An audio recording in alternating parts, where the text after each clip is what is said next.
আসসালামু আলাইকুম ওয়া রাহমাতুল্লাহি ওয়া বারাকাতুহু। প্রিয় শিক্ষার্থীবৃন্দ, এখন আমরা 20 নম্বর পৃষ্ঠার দ্বিতীয় অর্ধেক দেখব ইনশাআল্লাহ। শুরুতে আপনারা বলুন, এখানে আপনারা কোন কোন মাদের প্রয়োগ পাচ্ছেন? হ্যাঁ, আমি বলে দিচ্ছি।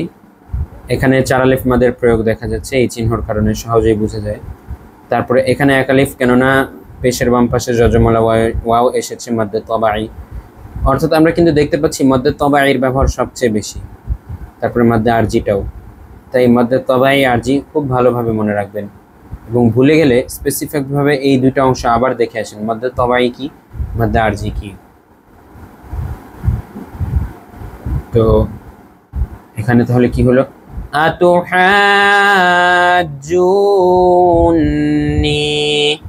এখানেও মাদ্দে তবাই, জেরের বাম পাশে যজমলাইয়া। তারপরে এটা দেখুন, এখানে চার আলিফ মাদের প্রয়োগ, এখানে এক আলিফ খাড়া জবরের কারণে, আর এখানে এই চিহ্ন থাকার কারণে চার আলিফ। ওয়াসাফাতি ফাইযা জাআতি তাম্মাতুল কুবরা ফাইযা, এখানে কিন্তু এক আলিফ টান, অর্থাৎ মাদ্দে তবাই, জবরের বাম পাশে খালি আলিফ।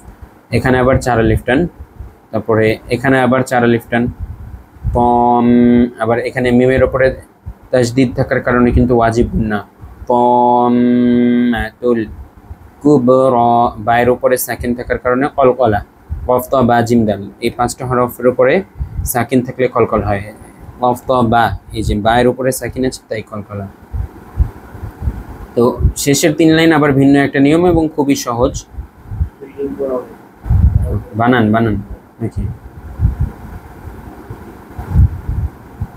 আচ্ছা, এবার আমি বানান করে প্লাস রিডিং করে একসাথে বলে দিচ্ছি। দেখুন, হামজা জবর আ, তা পেশ তু, আতু, হা আলিফ জবর হা।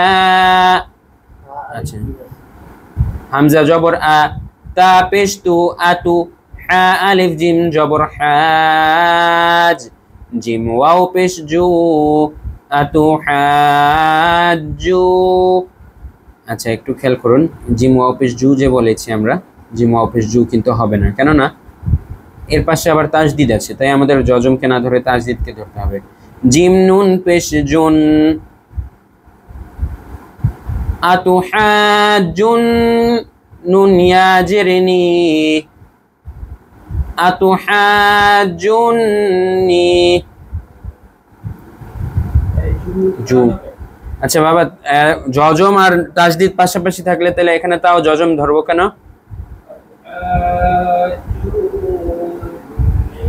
মানে এখানে জজম আর তাসদিদ পাশাপাশি আছে, তাও জজম ধরতে হবে কেন বাবা? না, এটা আমার। আচ্ছা, বানান এতটুকু কাট হবে, আবার বানানটা এটা বলছি। হামজা জবর আ, তা পেশ তু, আতু, হা আলিফ জিম জবর হাজ, আতুহাজ, জিম ওয়াও পেশ জু, আতুহাজ্জু, জিম ওয়াও নুন পেশ জুন, আতুহাজ্জুন, নুন ইয়া জেরনি, আতুহাজ্জুননি।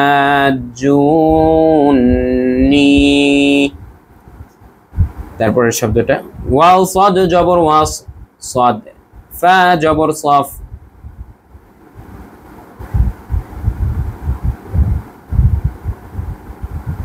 এগুলির বানান কেমনে করে এটা তো আমিও জানি না, এগুলোতে রিডিং পড়তে পারি। আচ্ছা, হ্যাঁ বলতেছি, দেখি কিভাবে করা যায়। ওয়াও সাদ জবর ওয়াস, সাদ খারা জবর সা, আচ্ছা সাদ ফা খারা জবর, বুঝছি। এটা আবার বলছি, কাট হবে। ওয়াও সাদ জবর ওয়াস, সাদ ফা খারা জবর সফ, ওয়াসফ। প্রিয় শিক্ষার্থীবৃন্দ, এখানে কিন্তু আপনারা খেয়াল রাখবেন, এখানে একটু ব্যতিক্রম আছে, এগুলো এখানে দেখানো হয়েছে যে তাসদিদের পাশে সাকিন থাকার পরেও দুইটাই আমাদের উচ্চারণ হবে টান দেওয়ার সাথে, তারপরে আবার এখানেও টান দেওয়ার জন্য সবগুলাই উচ্চারণ করতে হবে। তাই বানানটা একটু ভিন্নভাবে করছি, আমি যেভাবে করছি আপনারাও সেভাবে করবেন। ওয়াসফ, ফা খারা জবর ফা, ওয়াসফা, তা জের তি, ওয়াসফাতি,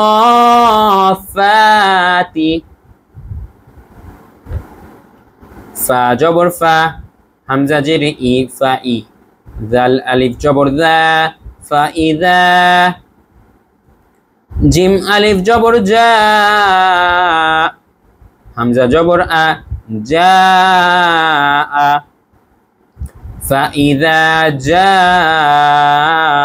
আ, তা ত জের তি, ত আলিফ মিম জবর তম, ফা ইদা জাআতি তম, মিম জবর মা, তম মা, তা লাম পেশতুল, তম্মাতুল, কাফ বা পেশ কুব, র খারা জবর র, কুবর, ফা ইদা জাআতি তম্মাতুল কুবরা। দরজাটা খুলে দেওয়ার জন্য অনেক বাতাস আসতেছে, সুন্দর।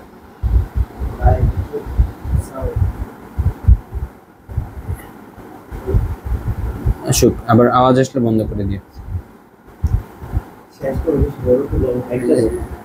হ্যাঁ, পরের 3 লাইন সহজ আছে, ছোট আছে, সমস্যা নেই। তাহলে দেখুন প্রিয় শিক্ষার্থীবৃন্দ, একসাথে বানান করে একসাথে রিডিং এর মতো। তাহলে দেখুন প্রিয় শিক্ষার্থীবৃন্দ, একসাথে রিডিং এর মতো একটা না একবার বলে দিই। আতুহাজ্জুনি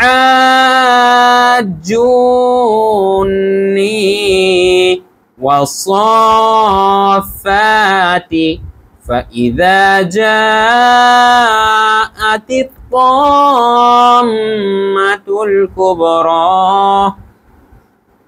এবারে দেখুন প্রিয় শিক্ষার্থীবৃন্দ, পরের 3 লাইনে কিন্তু একটা খুব সহজ এবং ব্যতিক্রমী একটা নিয়ম আছে, যেটা কিনা বিভিন্ন সূরার শুরুতে আমরা দেখতে পাই। বিচ্ছিন্ন কিছু হরফ, এগুলোকে বলা হয় হরফে মুআত্তাআত, অর্থাৎ এগুলোর ক্ষেত্রে আমরা হরফগুলো আলাদা আলাদাভাবে উচ্চারণ করব এবং 4 আলিফ টান থাকলে 4 আলিফ টান দিয়ে হরফটা উচ্চারণ করব। খুবই সহজ, এগুলো আপনারা অনেক সময় শুনেছেন, আমি আবারও বলে দিচ্ছি কিভাবে। আলিফ লাম মিম, মানে প্রত্যেকটা হরফ আলাদা আলাদাভাবে যে হরফের যেই নাম সেটাই উচ্চারণ করব। শুধু উপরে এই চিহ্নটা 4 আলিফ টানের চিহ্ন থাকলে হরফটা 4 আলিফ টান দিয়ে বলবো। এটাও একইভাবে আপনারা আগে চেষ্টা করুন, পরে আমি বলছি। আলিফ লাম মিম সাদ, একইভাবে এটা বলুন। এটা হচ্ছে আলিফ লাম র। দেখেন এখানে কিন্তু র এর উপরে খাড়া জবর আছে, তাই রতে শুধু এক আলিফ টান হয়েছে, আর আলিফের উপরে কোনো চিহ্ন নেই, তাই আলিফ খুব দ্রুত বলেছি। চিহ্ন আছে লামের উপরে, তাই লাম 4 আলিফ টান দিয়ে লাম বলেছি। একইভাবে এটাও বলুন। তাসদীদ থাকলে কিন্তু গুণনাটাও করতে হবে।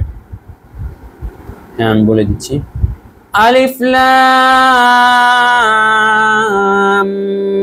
মিম র, তাহা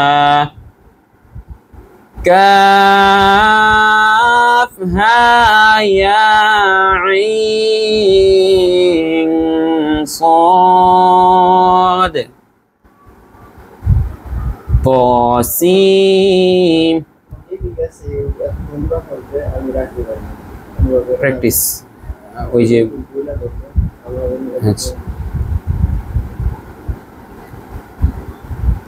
প্রিয় শিক্ষার্থীবৃন্দ, আপনাদের অনেকেরই মনে হতে পারে যে এখানে তো অনেক বড় টান, তাহলে এতক্ষণ দম রাখবো কিভাবে? এটার জন্য টেকনিকটা বলে দিচ্ছি। প্র্যাকটিসই হচ্ছে আপনাকে এই ক্ষেত্রে পারফেক্ট করে তুলবে। দেখুন, যারা কখনো সাঁতার কাটেনি তারা যদি ডুব দেয় সর্বোচ্চ 10-12 সেকেন্ড থাকতে পারবে, কিন্তু যারা প্রফেশনাল ডুবুরি তারা ডুব দিলে কিন্তু 3-4 মিনিটে তার নিজের শ্বাস ধরে রাখতে পারে। তাই অর্থাৎ শ্বাস ধরে রাখাটা সম্পূর্ণই প্র্যাকটিসের বিষয়।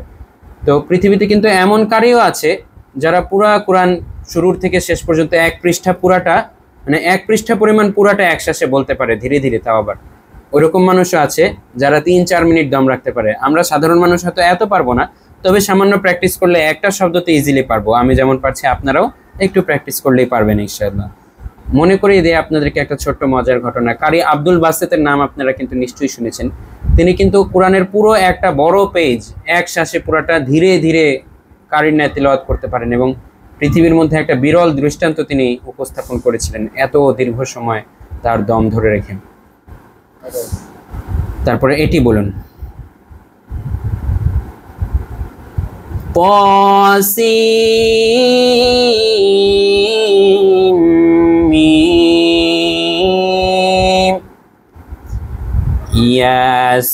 ইয়াসিন صاد طاسين حاميم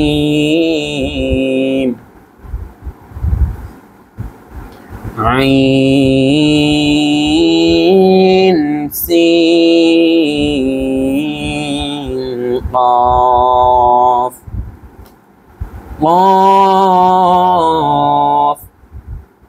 নুন। তো এই ধরনের হরফে মুকাত্তাত গুলাই আমরা কোরআনের বিভিন্ন সূরার শুরুতে দেখতে পাই। তো প্রিয় শিক্ষার্থীবৃন্দ এর মাধ্যমে আমাদের 20 নম্বর পৃষ্ঠা পাঠ শেষ হলো। আশা করি আপনাদের কাছে কোর্সটি খুবই ভালো লাগছে আলহামদুলিল্লাহ। তো আমরা আশা করব আপনারা অবশ্যই আপনাদের পরিচিত এবং প্রিয়জনদেরকেও এই কোর্স শেয়ার করে তাদেরকেও কোরআন শিক্ষা করার সুযোগ করে দিবেন সবাইকে।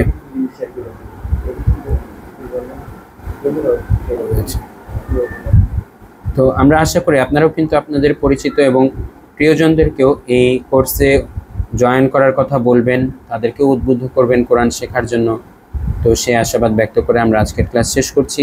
ওমা তৌফিক ইল্লা বিল্লাহ। আসসালামু আলাইকুম ওয়া রাহমাতুল্লাহ।